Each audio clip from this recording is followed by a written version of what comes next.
તો દ્વારકામાં સતત 2 દિવસથી વરસાદી માહોલ છે તે જોવા મળી રહ્યો છે। આજે સવારથી જ મેઘરાજાની પધરામણી જોવા મળી। ઇસ્કોન ગેટ ભદ્રકાળી ચોક વિસ્તારમાં પાણી ભરાયા છે। 2 દિવસથી દ્વારકા જિલ્લામાં મેઘો મહેરબાન થયો છે। વરસાદને કારણે ચોમાસુ પાકમાં ખેડૂતોને પણ ફાયદો થશે। તો હજી પણ કેટલાક વિસ્તારોમાં વરસાદની આગાહી છે તે વ્યક્ત કરવામાં આવી રહી છે। ધીમે ધારે અહીંયા વરસાદ વરસી રહ્યો છે। સતત 2 દિવસથી વરસાદી માહોલને કારણે ચોમાસુ પાકમાં ખેડૂતોને ફાયદો થશે।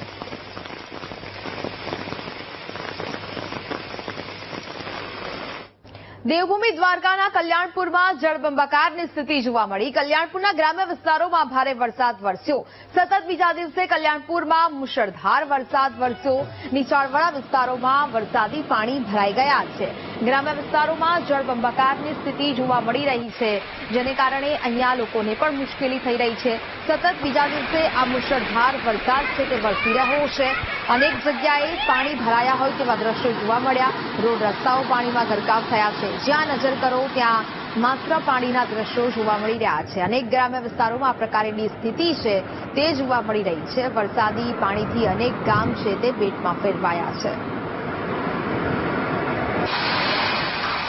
તો આ ખેતરોના દ્રશ્યો પણ સામે આવી રહ્યા છે। ખેતરોમાં પણ મોટા પાયે જે પાણી છે તે ભરાયેલું જોવા મળી રહ્યું છે। દૂર દૂર સુધી માત્ર પાણીના દ્રશ્યો છે તે અહીંયા જોવા મળી રહ્યા છે। ડાંગ જિલ્લામાં સવારથી વરસાદી માહોલ જામેલો જોવા મળી રહ્યો છે। સાર્વત્રિક વરસાદથી વાતાવરણ ખુશનુમા બન્યું છે। પહાડો પરથી વહેતા થયા છે ઝરણા। વઘઈ અને આહવામાં સતત વરસાદ વરસી રહ્યો છે। સાપુતારામાં આહલાદક વાતાવરણના દ્રશ્યો સામે આવી રહ્યા છે। સતત વરસાદને કારણે અહીંયા અનેક ધોધ છે તે સક્રિય થયા છે, જીવંત થયા છે અને તેને માણવા માટે પણ લોકો પહોંચી રહ્યા છે।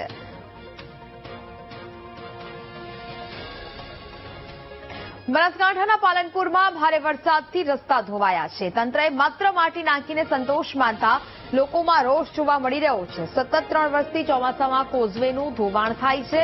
વેડંચાથી સલેમપુરા ગામને જોડતો આ માર્ગ ધોવાયો છે, જ્યારે કે લડબી નદીમાં પાણીની આવક થતા રસ્તો બિસ્માર બન્યો। આરસીસી રોડ તૂટતા કામગીરીની ગુણવત્તા સામે સવાલ ઉભા થયા છે।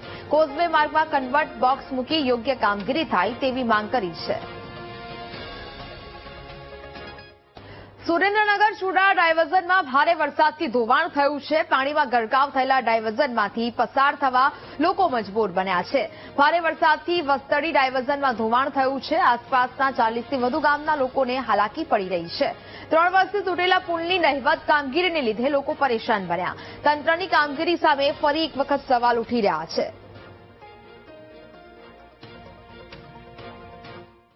સુરેન્દ્રનગરના લખતરમાં ધોધમાર વરસાદથી પાણી ભરાયા। નીચાણવાળા વિસ્તારો અને ઘરોમાં પાણી ભરાયા છે। દરબારી જીન કમ્પાઉન્ડ પાસેના મકાનોમાં પાણી ભરાયા છે। થોડા વરસાદમાં જ પાણી ભરાઈ જતા લોકોમાં રોષ વ્યાપ્યો છે। લોકોએ તંત્રને રજૂઆત કરતા વૈકલ્પિક વ્યવસ્થા કરાઈ।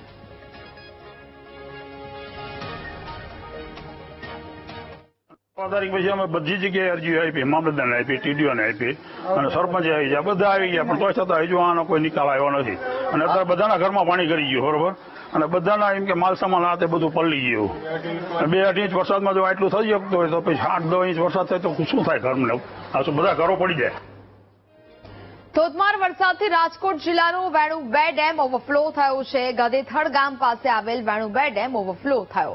વેણુ 2 ડેમ ઓવરફ્લો થતા 2 દરવાજા 1 ફૂટ સુધી ખોલાયા છે। ડેમમાં 1428 ક્યુસેક પાણીની આવક થઈ રહી છે। આસપાસના ગામના લોકોને નદીના પટમાં ન જવા સૂચના આપવામાં આવી। 12 જેટલા ગામોને પાણી પીવાનો તથા સિંચાઈનો પ્રશ્ન હલ થયો છે। ગદેથડ, નાગવદર, વરજંગા, જાડિયા, મેખાટીંબી અને લીલાખા જેવા ગામોને સાયરન વગાડી નદીના પટમાં અવરજવર ન કરવા માટે એલર્ટ કરી દેવાયા છે।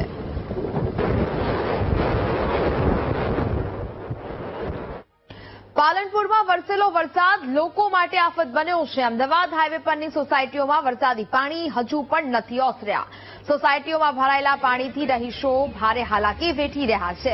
કેટલીક સોસાયટીઓમાં હજુ પણ કમર સુધી પાણી ભરાયેલા છે. આ ભરાયેલા પાણીમાં મચ્છરોના ઉપદ્રવથી રોગચાળામાં લોકોનો ભય છે. વરસાદી પાણીનો યોગ્ય નિકાલ ન હોવાથી રહીશો હેરાન પરેશાન થઈ રહ્યા છે. કેટલાક મકાનોમાં ડ્રેનેજ અને વરસાદી પાણી ફરી વળતા મુશ્કેલી વધી રહી છે. વરસાદી પાણીના નિકાલ માટે લોકોએ તંત્રને રજૂઆત કરી છે. રજૂઆતને કોઈ ધ્યાનમાં ન લેતું હોવાથી રહીશો આક્ષેપ કરી રહ્યા છે. જે હાઈવેનું પાણી છે એ ડાયવર્ઝન કરેલું હોવાના કારણે તમામ પાણી ગટરોનું અને જે સરકારી હાઈવેનું પાણી છે બધું જ અમારી સોસાયટીમાં વાળવામાં આવ્યું. આ પાણીના કારણે અમારી સોસાયટીમાં પાણી સંપૂર્ણ પાણીમાં બેટમાં ફેરવાઈ ગઈ. એ પાણીના લીધે સોસાયટીના ઘરોમાં પાણી ફર્યું. ગટરો અમારી સોસાયટીમાં કાલે જે બહુ વરસાદ પડ્યો એના કારણે ઘરમાં ગટરના પાણી પણ ઘૂસી ગયા હતા. તેના કારણે અમારે બહુ હાલાકી ભોગવવી પડી છે. જેના કારણે હું તમને તંત્રને અરજી કરું છું કે અમારા સોસાયટીમાં પાણીનો નિકાલ કરો. બસ બીજું મારે કશું કહેવું નથી. અમારી સોસાયટીમાં કોઈ હાલાકી, અને તમે પાછળ પણ આ ચિત્રો જોઈ રહ્યા છો, જે આ કાલનો વરસાદના કારણે અમારા સોસાયટીમાં ગટરના પાણી પણ ઘૂસી ગયા છે.